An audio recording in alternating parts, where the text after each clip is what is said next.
Bab 20. Akademi Sirus, sebuah institusi yang dipuji sebagai tempat perlindungan paling agung bagi setiap calon penyihir yang memiliki hak istimewa yang cukup untuk memiliki latar belakang dan bakat untuk masuk. Ada beberapa akademi lain yang tersebar di seluruh kerajaan Sapin, tetapi tak perlu dikatakan, tingkat antara sekolah-sekolah kelas 2 dan Sirus tidak dapat diatasi. Itu adalah jenis akademi Sirus Titan itu. Mereka yang memenuhi syarat untuk lulus dari akademi ini dijamin masa depan dan kehidupan yang makmur. Dikabarkan bahwa para lulusan terbaik bahkan bisa menjadi penjaga yang terhormat, instruktur atau pemimpin militer untuk keluarga kerajaan, bagi raja dari seluruh ras manusia di benua ini. Tentu saja, beberapa memilih untuk menempuh rute yang lebih rendah hati dan fokus pada penelitian dengan bergabung dengan salah satu guild mage. Namun, itu tidak berlebihan untuk mengatakan bahwa siswa Akademi Sirus dipuji sebagai elit sejati, bahkan di kalangan bangsawan. Sekarang, disinilah aku, berdiri di depan direktur akademi itu. Biasanya, anak berusia 8 tahun, neraka, siapapun, akan senang berada di hadapan seseorang yang begitu kaya, tetapi aku tidak bisa menahan ekspresi kesal pada tamu yang tak terduga itu. Dia adalah wanita yang sangat tinggi, berdiri di sekitar 1,7 meter, jauh di atas rata-rata untuk wanita di sini. Dia menahan diri dengan sikap yang sangat tegak dan tenang. Dia mengenakan jubah biru tua yang sederhana namun anggun, dihiasi dengan benang emas. Dia memakai topi tukang sulap, aksesori yang terlihat seperti kerucut lalu lintas besar yang memperkuat tingkat penyerapan mana di sekitarnya tetapi seringkali datang dengan fungsi lain. Diikat di sisi jubahnya adalah tongkat yang berwarna putih kristal dengan permata neon yang melekat. Bahkan mataku yang bodoh bisa mengatakan bahwa tongkat ini sangat berharga. Anehnya, wajahnya memiliki fitur yang sangat lembut yang mengingatkan saya pada seorang nenek yang ramah di sebelahnya daripada sosok yang sangat penting, tetapi aura yang ada di sekitarnya membuatnya tampak seperti peri, keriputnya tidak bisa menutupi wajah menarik yang dia miliki. Kaki gagak yang terukir di ujung luar mata coklatnya benar-benar memperkuat daya tarik senyumnya ketika dia memperkenalkan dirinya. Senang akhirnya bisa bertemu denganmu, Arthur, katanya sambil mengulurkan tangan. Apa yang harus saya lakukan dalam situasi ini? Apakah saya seharusnya mengguncangnya atau seseorang yang berkuasa seperti dia mengharapkan saya untuk mencium tangannya atau sesuatu? Saya hanya pergi dengan rute yang aman dan menjabat tangannya. Senang bertemu denganmu juga, Direktur. Direktur itu agak terkejut dengan perkenalan saya. Arthur, kamu bersikap tidak sopan. Aku turut berduka atas putraku, Direktur Gutski. Dia baru saja pulang dan tidak tahu tentang adat istiadat formal. Rupanya, ketika bertemu dengan seseorang yang berkedudukan tinggi, adalah kebiasaan untuk berlutut dan berjabat tangan, sambil membungkuk. Bodoh sekali. Kukuku, tidak apa-apa. Jangan tersinggung sama sekali. Dan tolong, Arthur, panggil aku Cynthia. Dia tertawa sopan dengan tangannya yang bebas menutupi mulutnya. Aku minta maaf mengganggu kamu pada waktu yang sangat terlambat, tetapi sayangnya, satu-satunya waktu luang yang bisa kulakukan adalah setelah pertemuanku malam ini. Kuharap kamu tidak keberatan, dia menjelaskan, memandangi orang tuaku. No, kami bersyukur kamu bersedia meluangkan waktu hanya untuk mengunjungi putra kami. Ayahku yang berbicara kali ini. Dengan formalitas aku mulai bertanya-tanya apakah nenek ini bisa dibandingkan dengan kakek Virion. Direktur Cynthia mengangguk pada ini. Benar, jarang sekali aku melakukan perjalanan ke rumah untuk mengunjungi siswa potensial. Kalau tidak, bahkan dengan 100 mayat, saya tidak akan bisa menyesuaikan waktu. Petik 2. Namun, Vincent adalah teman yang baik dan telah memberikan kontribusi besar bagi Akademi Sirus. Jadi ketika dia dengan bersemangat datang kepadaku tentang keajaiban yang tinggal di rumahnya, aku tidak bisa menahan kegembiraan juga. Aku harus mengatakan bahwa keingintahuan saya mendapatkan yang terbaik dari saya. Apakah Anda keberatan menuntun saya ke ruang terbuka sehingga saya dapat melihat demonstrasi? Dia melanjutkan, pandangannya tertuju padaku dengan cara menilai. Setidaknya bisakah aku makan? Aduh, ibuku menamparkan pantatku sebelum aku bisa menyelesaikan kalimatku. Tentu saja, ikuti kami, Direktur Cynthia. Ibuku mengantarku, memimpin Direktur Cynthia sementara yang lain mengikuti. Iklan. Makan. Malamku, Sylvie, yang bersembunyi di bawah meja makan dari manusia yang tidak dikenal, berlari di belakangku, menyebabkan Direktur Cynthia mengangkat alis.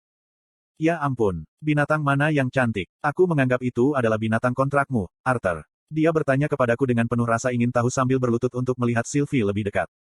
Ya, dia menetas beberapa bulan yang lalu. Namanya Sylvie, aku menjawab, tangan ibuku masih memegang bagian belakang kemejaku untuk mencegahku melarikan diri. Aku harus mengatakan, sementara itu adalah hal biasa bagi para bangsawan untuk membeli binatang buas untuk dikontrak, aku belum pernah melihat binatang mana seperti milikmu. Sambil mengangkat bahu, aku menjelaskan, aku juga tidak yakin apa itu. Ibunya kelihatan seperti serigala bersisik seperti makhluk. Dia sudah terluka parah ketika aku tersandung ke dalam sarangnya. Dia melindungi telurnya. Petik 2. Dia mengulurkan tangan untuk membelai Sylvie tetapi dia berlari pergi dan naik di atas kepalaku. Maaf, dia agak malu-malu dengan orang asing. Begitu, cukup tentang dia. Mari kita lihat apakah yang dikatakan Vincent bukan hanya berlebihan. Dia tidak banyak bercerita kepada saya kecuali bahwa Anda seorang augmenter, mengatakan istirahat akan menjadi kejutan. Dia tersenyum masam, membuat Vincent memerah. Kami telah tiba di halaman belakang dan semua orang duduk, memberi kami cukup ruang. Sylvie berjuang untuk melepaskan diri dari genggaman adik perempuanku. Kamu tidak akan menggunakan tongkatmu. Saya mulai melakukan peregangan. Tidak adil bagiku untuk menggunakan senjata ketika kamu sendiri dengan tangan kosong juga, kan? Dia memberi saya kedipan. Dia membuat poin yang kuat. Saya menginjak kaki kanan saya ke tanah dan sepotong tanah seukuran tubuh saya. Tanganku malas di sakuku jadi aku menendang batu itu ke arah Direktur Cynthia. Dinding angin muncul seketika di depannya, mengetuk batu yang baru saja kutendang tinggi ke udara. Oh, insta-casting. Saya kira dia bukan hanya seorang direktur yang duduk di depan mejanya menandatangani dokumen.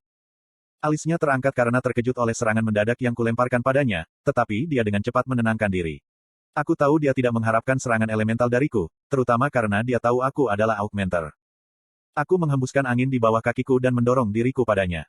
Ekspresinya semakin terkejut ketika aku dengan mudah melompat 3 meter ke udara dengan bantuan keterampilan atribut anginku ketika angin puyuh yang berputar-putar menyelimuti kepalan tangan kananku.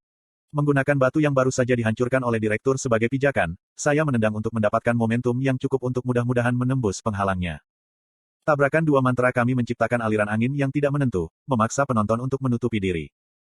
Tabrakan itu mengejutkan saya, tetapi Direktur Cynthia tetap mantap di kakinya.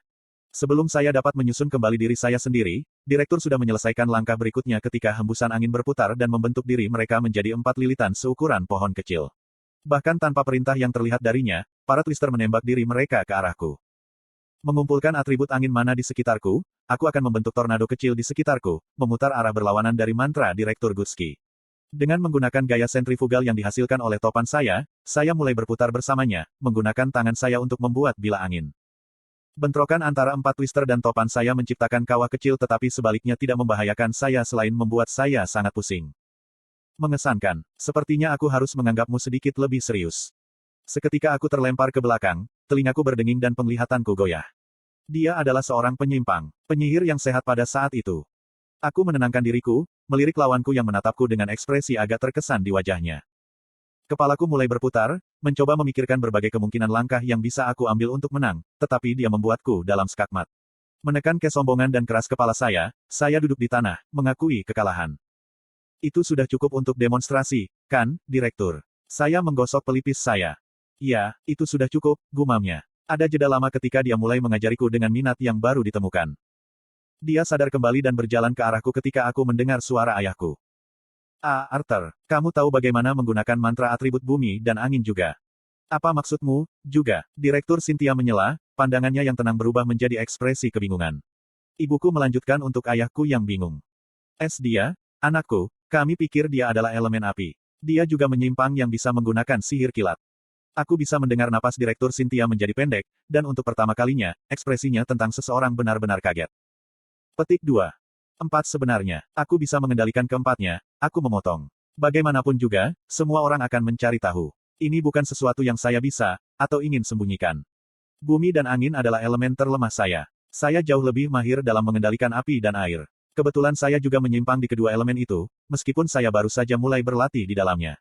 Saya bangkit berdiri, menghilangkan rasa pusing saya dari serangan sebelumnya. Saya tidak mengharapkan pengguna suara jadi saya tidak repot-repot meningkatkan telinga saya. Direktur itu cukup kejam. Jika tubuh saya tidak mengalami asimilasi, pendengaran saya akan sangat rusak. Tidak ada yang menjawab apa yang baru saja saya katakan, satu-satunya suara di dekatnya adalah suara jangkrik klise. Dapat dimengerti bahwa mereka akan terkejut, tapi aku bosan dengan ekspresi terkejut. Sosok bangsawan yang mengendalikan sekolah paling terkemuka di benua itu, terhuyung ke depan, nyaris tidak sampai ke kursi. Kemudian, tanpa diduga, dia mulai tertawa. Dia mulai dengan tertawa kecil, tetapi itu segera meningkat menjadi tawa liar dari apa yang bagiku tampak seperti sukacita belaka. Akhirnya, kembali ke saya, dia berkata, Arthur, jika saya dapat mengulangi, Anda adalah elemen kuadra yang mampu mengendalikan dua elemen yang lebih tinggi, benar. Saya juga seorang penjinak naga, tapi itu saja. Saya bertanya-tanya bagaimana reaksi mereka jika saya memberi tahu mereka. Benar? Aku langsung menjawab, tidak mau repot untuk menjelaskan. Tolong tunjukkan. Mata sutradara Cynthia tumbuh mengancam dan nenek yang pernah bersahabat itu sekarang tampak seperti pembunuh veteran ketika dia mengangkat tangannya, mana di sekitarnya yang berfluktuasi. Tiba-tiba, kekosongan angin mulai menghisapku ke arahnya saat bola angin terlihat di telapak tangannya yang lain. Wanita ini. Aku menghendaki air masuk ke telapak tangan kananku dan bola api yang kental di sebelah kiriku. Dia sangat ingin melihat, saya hanya harus menunjukkan padanya. Menggabungkan dua keterampilan yang berlawanan bersama-sama, saya menciptakan awan besar uap, benar-benar memikat kita berdua dari pandangan orang lain. Awan uap tidak bertahan lama melawan penyihir angin, tetapi itu memberi saya cukup waktu bagi saya untuk membuat tombak es. Aku segera memposisikan diriku setelah melemparkan tombak es tepat ketika uapnya hilang. Seperti yang diharapkan, direktur dengan mudah memblokir tombak esku tepat sebelum aku berada dalam jangkauan untuk mendaratkan kepalan yang terbungkus petir. Namun, seperti sebelumnya, saya terpesona oleh gelombang suara yang kuat. Untungnya, aku telah memperkuat mana di telingaku, tetapi tidak ada cara bagiku untuk mendekatinya. Wah, saya harus mengatakan bahwa saya sepenuhnya yakin. Anda lulus, Arthur Lewin. Dia bertepuk tangan, memecah kesunyian. Bangun kembali, aku membersihkan debu. Demonstrasi ini telah meninggalkan saya dengan campuran perasaan. Saya frustrasi di satu sisi bahwa ada angka yang bahkan tidak bisa saya sentuh, apalagi kekalahan. Namun, untuk pertama kalinya, saya mulai serius mempertimbangkan nilai potensial pembelajaran di Sirus. Jika saya dapat memiliki seorang profesor yang berada di tingkat dekat Direktur Gutski, sihir saya akan membuat lompatan dan batasan. Maaf karena menyembunyikan ini dari kalian, kataku, menoleh ke orang tua saya. Saya agak khawatir bahwa orang tua saya mungkin marah karena menyimpan ini dari mereka, tetapi untungnya, ayah saya menerimanya dengan cukup baik. Putraku adalah unsur kuadra pertama. Dia mengangkat saya di ketiak saya dan mengayunkan saya seperti yang dia lakukan ketika saya masih bayi. Tiba-tiba, kenangan traumatis mulai muncul kembali. Tolong Art, tidak ada lagi rahasia. Ibuku hanya tersenyum masam, kekhawatiran masih terukir di wajahnya. Aku tidak bisa menjanjikan itu padanya, tapi aku ingin percaya itu untuk perlindungannya, bukan untuk kenyamananku. Lupakan elemen kuadra, di benua ini, bahkan tidak ada tri elemental selain kamu, Art. Tabitha menimpali, suaranya menghela napas. Apakah Bruder kuat? Adikku ikut, masih memegangi Sylvie. Menepuk kepalanya, direktur mengangguk. Kakakmu memiliki kemampuan untuk menjadi sangat kuat, si kecil. Hehi, dia memiliki ekspresi bangga di wajahnya, seolah-olah dia yang dipuji. Wajah Vincent masih merupakan gambaran ketidakpercayaan karena dia masih berada di tengah-tengah memproses semuanya. Ketika Lilia memastikan ayahnya baik-baik saja, dia melirik ke arahku dengan campuran keheranan dan sedikit ketakutan di wajahnya. Saya tidak menyalahkannya. Ayah saya menurunkan saya dan saya menoleh ke Direktur Cynthia, memberinya tatapan tegas, tatapan yang saya tahu tidak cocok untuk anak berusia 8 tahun. Direktur Gutski, sebenarnya ada alasan saya tidak menyembunyikan kemampuan saya hari ini. Mengangkat keseriusan dalam suara saya, dia mengangguk mengerti. Aku punya firasat bahwa kamu tidak hanya berani menunjukkan keahlianmu, Arthur. Kamu tampak terlalu tajam untuk itu. Setuju dengan dia, saya menjawab, hanya ada beberapa manfaat yang bisa saya dapatkan dari menghadiri sekolah Anda. Salah satunya adalah belajar bagaimana memanfaatkan elemen petir dan es saya. Namun, itu adalah sesuatu yang dapat saya pelajari sendiri dengan waktu yang ditentukan. Tidak alasan utama saya akan menghadiri akademi Anda, jika saya memilih untuk itu, adalah untuk perlindungan. Saat ini, saya tidak cukup kuat untuk melindungi semua orang.